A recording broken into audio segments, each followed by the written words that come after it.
What's up, guys? This is Big D. You're watching Big D Films, and welcome back to the Shattered Glass Saloon. Come on in, have a seat, pour yourself a drink. I'm gonna have me a water. Drink whatever you like, and I want to talk to you guys about how and why I got into motorcycles. Now, everybody has their own story on that very subject. Either you know somebody that was already into motorcycles to begin with, or something about them just caught your eye, or you're just kind of just born into it. Maybe you had dirt bikes when you were younger, something like that. Everybody's story is a little different, and some of those stories are pretty interesting. Now, my story begins in 2010. I got into motorcycles because I was looking for something in my life. And to expand on that just a little bit, I never really had, like a lot of friends in high school or even middle school or anything. I was always kind of the black sheep. I didn't associate with too many people, really didn't fit into any particular crowd. But if there was one thing that I did have, I had one major passion, and it wasn't motorcycles. Matter of fact, that passion was professional wrestling. And without going into too much detail about that, just a little bit here, just for the backstory, is myself and my brother and a few friends of mine, over the span of several years, we did backyard wrestling. And eventually it made it to where it actually did look pretty good. That was my main pride and joy, my main passion for many, many years. But when we skip ahead to 2010, where this story really begins, 2010, we were right on the edge of one of these runs that we were trying to do with this backyard wrestling thing was kind of coming to an end. The writing was kind of on the wall, and that passion that I had, it was kind of gone, and I really didn't have anything else in my life. And so I had this void that, I needed to replace that passion and that hobby with something else. And my main inspiration to getting into motorcycles was the Sons of Anarchy show. And I know what some of you may be thinking already. That's not exactly probably the place that you want to, draw your inspiration from as far as, getting into the motorcycles and the motorcycle community and the motorcycle world. And there's a part of me that does agree. Now, when I say a part of me, the other part of me says that I don't completely agree for reasons I'm about to talk about. I remember when the show started coming out, it wasn't until about the second season or so that I really started, getting into it, and I had to kind of rewatch season 1 and go into season 2. But just watching that show, there was something about it that I gravitated towards. There was something about that show that I really, really liked. The bikes were a part of it, and it wasn't all of the other, because there's some real terrible stuff, morally and things within the show. It's a wonderful show. It's a great show. It's probably one of my favorites, but again, not really where you want to probably, get a lot of your inspiration from. But there were certain things about the show that I loved. Those good things were that camaraderie that they had between the members within the club. And being able to ride up and down the road with your brothers, with, your friends, and, really be involved with something where you fit in and you mattered. That is what drove me to looking into this motorcycle thing. And so after watching a season or two of the show, and again, I'm looking for something to fill that empty space in my life and to take over that passion, something that I was lacking in my life. And I started browsing around, and my thought process here, before I go too much further into that, my thought process, if I can get a motorcycle, if I could meet and ride with some other people. I don't know how, at this point, I don't know how to go about doing that, mind you. I'm like 20 years old at the time, in 2010. So I don't know how these things are going to develop. I don't know how I'm going to, build some of these relationships where I can have guys that I can ride with and things like that. I had no idea. Not even one shred of a clue.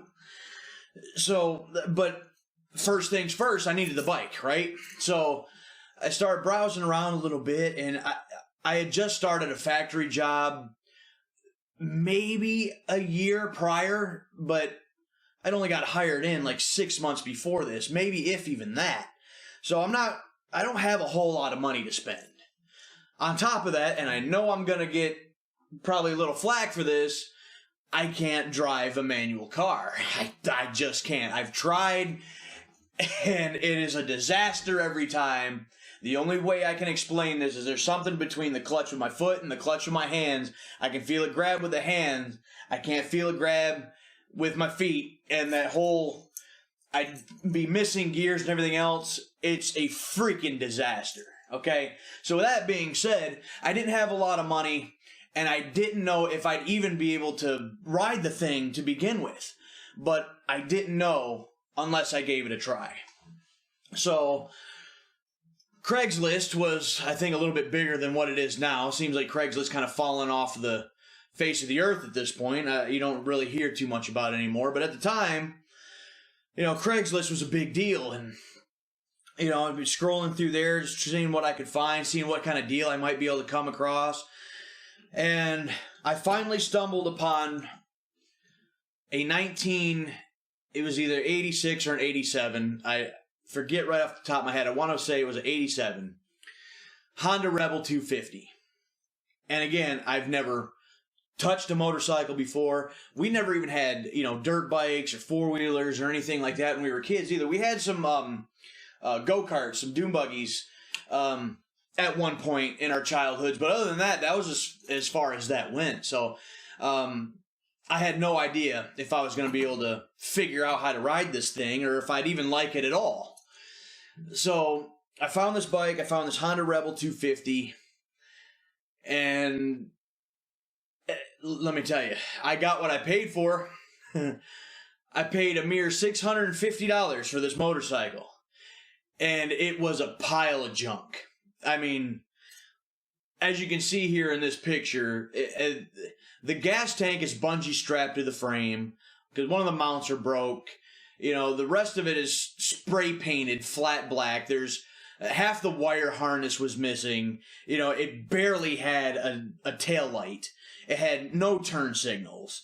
The exhaust pipes were a mess, and it wasn't until after I brought it home and I showed my parents that I also realized that one of the bolts that bolted the exhaust to the head was busted off inside the head. I had no idea what I was looking at when I was looking at the bike, but all I knew is it ran, and I could learn on this bike. And I didn't pay that much for it, so it was, to me, a perfect starter to try to get involved with this to see if I was going to enjoy it at all anyway. When I rolled in to my mom and dad's house, their jaws kind of dropped. Like, what have you done? It did kind of just come out of the blue. I don't really recall talking to them about it or anything like that. I had talked to, she's my wife now, but my girlfriend at the time, so my wife now, talking to her about maybe getting into motorcycles, and she had already been riding, before that, and so she was all for it, and so I was, well, at least I have, I'll have somebody else to ride with if I can, we can find a way to get her own motorcycle. She didn't have one at the time, or, maybe at some point, maybe if I, did upgrade, if I like this enough, she can ride with me. So at least I got one person that, I'll be able to start riding with at some point. So I roll in, and they're like, my dad specifically, he's looking at this bike like, I can't believe you bought this pile of junk. Because it was bad. But one of the cool things about that was, when I bought that bike, I want to say it was September-ish of 2010. I didn't have a chance to really practice on it and really get to learn on it and try to get my endorsement or anything. So I bought it and I took it to my mom and dad's, and over the course of the next couple months, and then of course winter sets in. Over the course of those few months, and specifically those winter months, I got to tear down the bike a little bit, as it were, and kind of fix it up, make it a little neater, a little cleaner, and I got to have this experience with my dad, and that was something that was really, really cool to me. Years later, we would repeat this with another little bike that I bought, just something to kind of tool around on, but this was the first time, and so it was really special, and we never really got to do anything like that before, at least not that I can recall. And so this was one of those things that I'll remember forever. And by the time springtime rolled around, the bike was ready to go. It fixed the gas tank, at least painted that. A little fresh coat of paint on the fenders, and I had my uncle who was able to get that busted bolt out, put another bolt in it for me so I could, put the exhaust back on the correct way, and we put some turn signals on it and stuff, and it kind of just made it my own in a sense, but also made it look a little nicer. I started taking it out and just like my dad had his cycle endorsement years prior to that, and so he's teaching me how to do this and how to ride and stuff, and so I'm starting to get the hang of it a little bit over next couple weeks, but I'm still not quite there. And so my dad and I decided that I was going to take a 3-day motorcycle training course. And we did this in at some little college out in Adrian.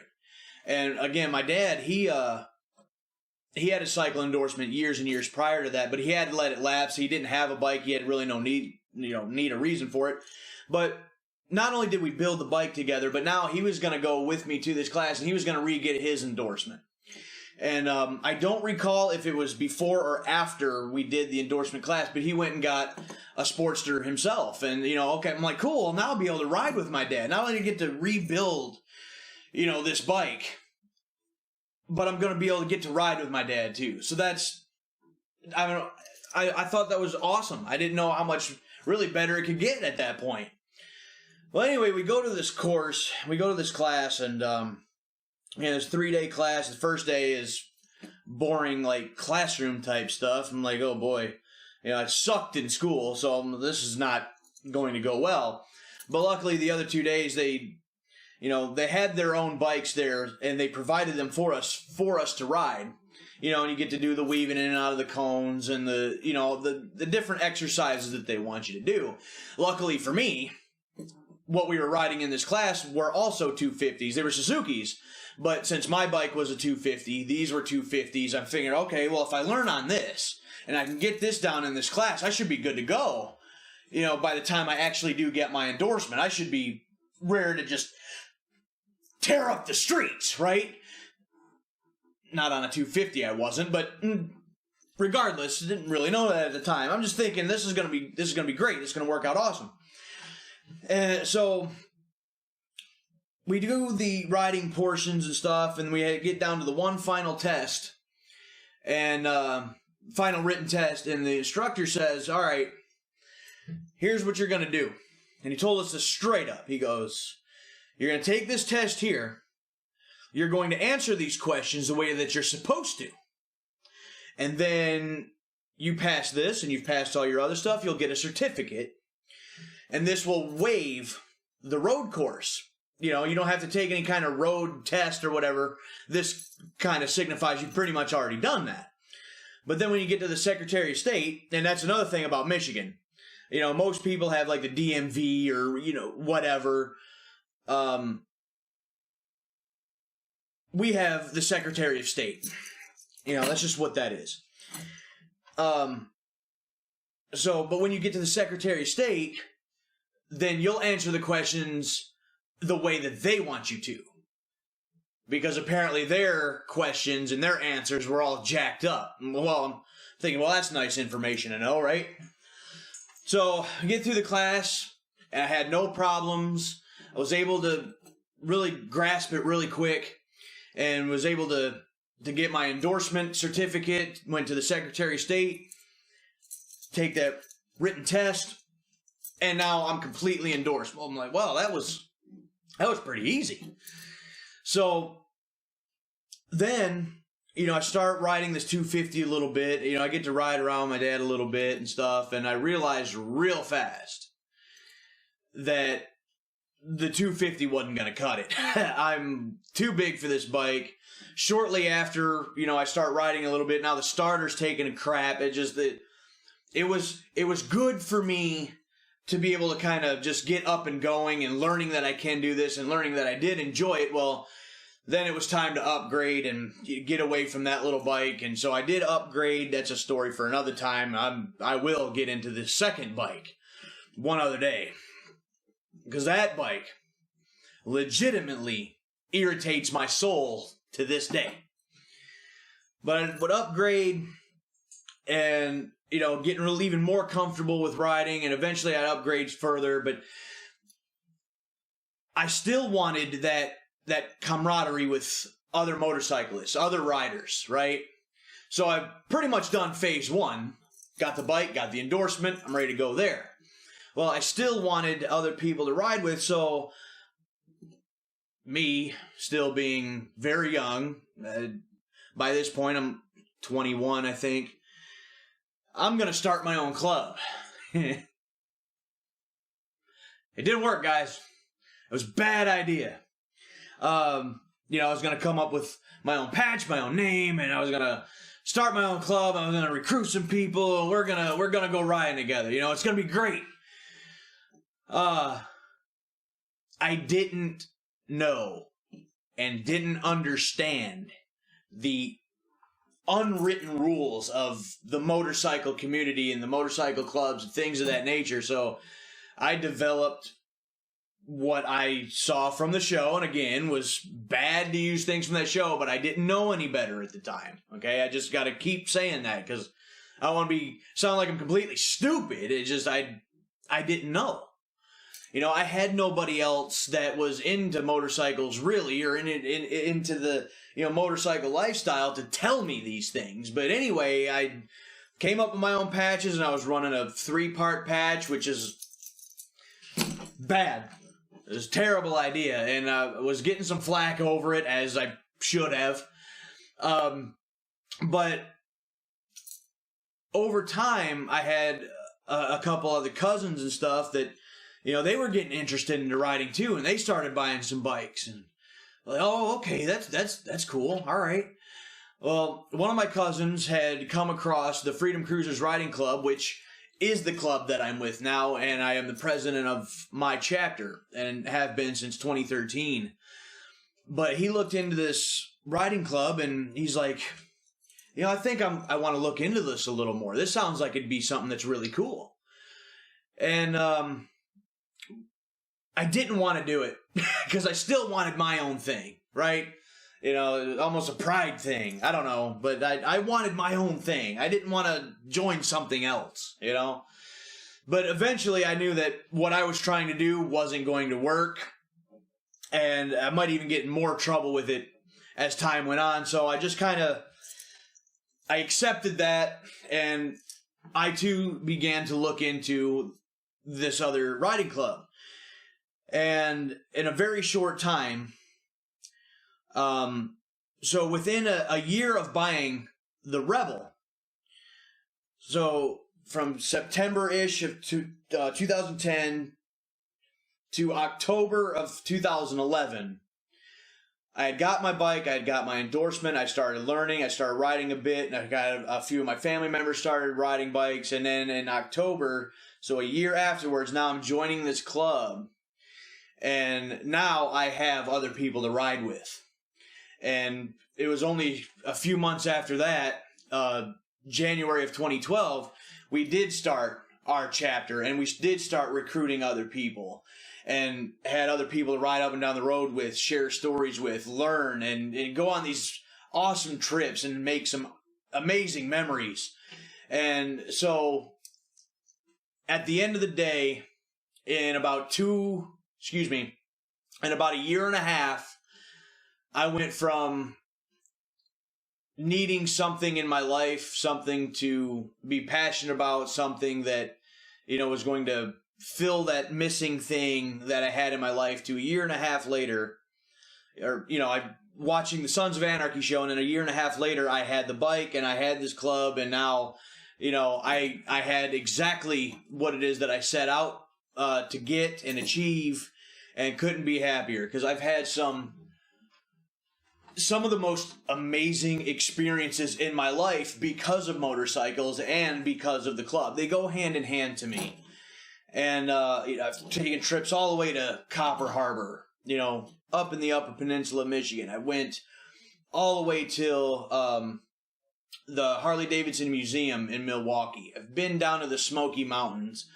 Things that even if I did go forth with getting the motorcycle, but not having the group to go with it, I may not have experienced all of these other amazing things. So the fact that my main pride and joy and passion, was kind of gone and out of my life, I was able to replace it with something just as good, if not even better, because of all the experience that I got to have. So it might not have been as exciting of a way to get into motorcycles as some other people, but that is my story, and I'd like to hear yours. Is there anything in particular that got you into motorcycles? Did somebody talk you into it? I kind of want to know. Mine was specifically because I needed something in my life, and I'm glad that I took that chance and I did it, and I still love it to this day, and I don't think I could ever go without having a motorcycle ever again. So that is my story, guys, and I am Big D.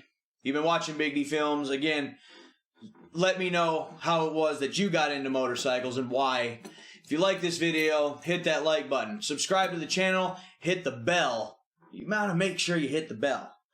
And once again, thanks for joining me here in the Shattered Glass Saloon for this story. And without nothing further to say, we'll catch you down the road.